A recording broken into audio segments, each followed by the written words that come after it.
मिर्जापुर देही इलाके में मीरा अपने शौहर रोहन के साथ जीस्त बसर करती है। एक रोज देर शब हो जाने की वजह से रोहन घर वापस नहीं आया। मीरा मुस्तकिल रोहन का फोन लगाने की कोशिश कर रही थी, लेकिन फोन नहीं लग रहा था। मीरा काफी परेशान होकर पड़ोस वाली शांति के घर जाती है। शांति बहन, मेरे शौहर अभी तक घर नहीं आए हैं, न ही उनसे कोई रास्ता कायम हो पा रहा है। क्या तुम्हारे शौहर मनोहर दवा खाने वाली राह से आते हैं? हाँ, क्या हुआ? जल्दी चलो, मैं भी गाड़ी निकालती। लेकिन हुआ क्या? दवा खाने वाली उस राह पर एक रूह भटकती रहती है। ऐसा सुना है कि वो बशर का दिल निकाल लेती है। शांति और मीरा अपनी कार से दवा खाने की राह पर निकलते हैं।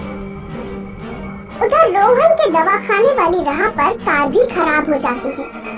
ये रोड कितनी सुनसान है, किससे मदद मांगूं? फोन में बैटरी भी खत्म हो चुकी है। तभी एक रूह रोहन के सामने आती है। मेरी गाड़ी मैंने खराब की है, अब मैं तेरा दिल निकाल लूंगी। रोहन खौफजदा होकर बेहोश हो जाता है।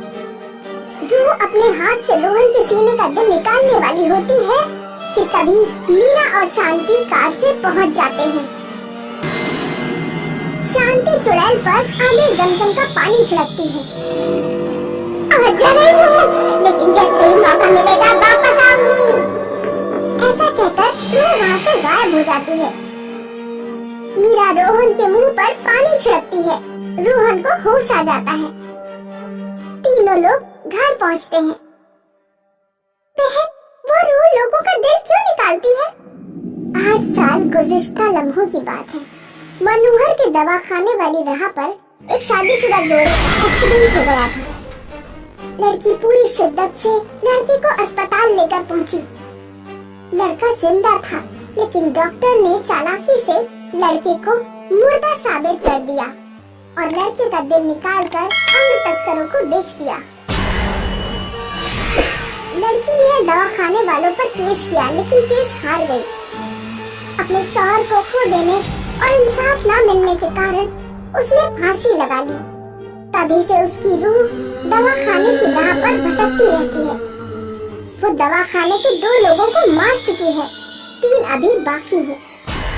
उन तीनों ने अपने घरों पर मौलवियों की घेराबंदी करवा रखी है।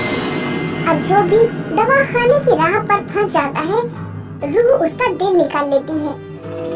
चलो, बहुत शब हो चुकी है, अब मैं सोने जा रही हूँ। शांति अपने घर सोने चली जाती है। मीरा और रोहन अपने घर आकर सो जाते हैं। कुछ लम्हों बाद मीरा अचानक से उठ जाती है और अजीब अजीब हरकतें करने लगती है।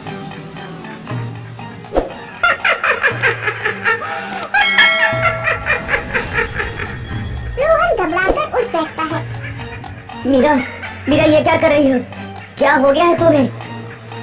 मीरा टेबल पर पड़ा हुआ चाकू उठाती है और रोहन पर हमला करने के लिए जाती है। तो उस लम्हे तो मुझसे बच गया था, लेकिन अब नहीं बचेगा। रोहन दौड़कर कमरे के बाहर जाता है और मीरा को कमरे में बंद कर देता है। मीरा कमरे के अंदर दहशताना तरीके से चीखती चिल्लाती है।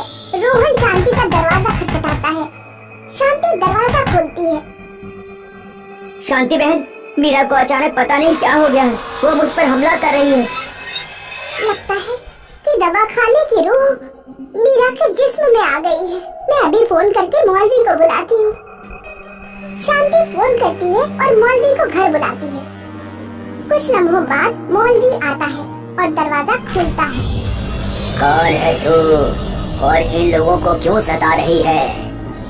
चुप कर बुड्ढे, कुछ नहीं बताऊंगी तुझे। अगर नहीं बताएगी तो मैं तुझे दुआ पढ़ के खत्म कर दूंगा। मैं अल्पना हूँ और डॉक्टर्स ने मेरे शौहर को छीन लिया। हम दोनों एक दूसरे से बेइंसाफ मोहब्बत करते थे।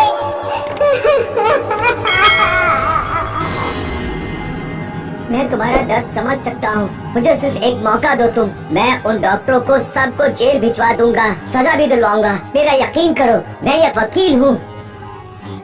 जब आज तक मुझे इंसाफ नहीं मिला, तो अब क्या मिलेगा? लिल्ला, मुझे एक मौका दो उन्हें खतरनाक साबित करने का। तुम मेरी शरीके हयात को छोड़ दो। ठीक है, मैं तुम्हें एक मौका देती हूँ। अगर तुम उन डॉक्टर्स को सजा नहीं दिला पाए तो मैं वापस आऊंगी। इतना कहकर रोहन मीरा के जिस्म को छोड़ देती है। रोहन दवाखाने के डॉक्टर्स के खिलाफ केस लड़ता है और तीनों डॉक्टर्स को फांसी की सजा दिलवाता है। तब रूह हमेशा हमेशा के लिए परवाज हो जाती है।